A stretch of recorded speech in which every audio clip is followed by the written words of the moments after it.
very, very difficult to get a job in Canada, sitting in India, or sitting in whichever part of the world you're in, because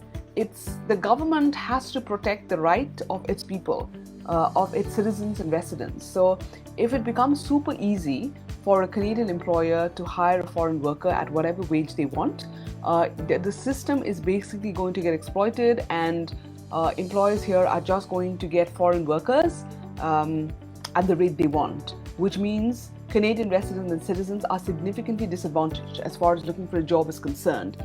So that's why whenever a foreign employer or whenever a Canadian employer gives somebody in India or somebody in another country outside of Canada a job, they have to prove to the government of Canada that all citizens or residents who applied for that job were interviewed and that they were not good enough, and that's why that job is going to a foreign worker. This is a significant process for employers, and not many of them are willing to go through the rigors of this process,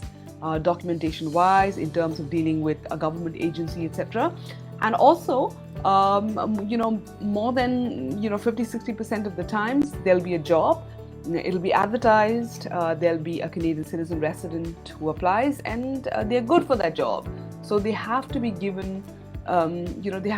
precedence over foreign workers from other countries. And that's why when a lot of agencies promise you jobs in Canada and ask you for, lakhs of rupees,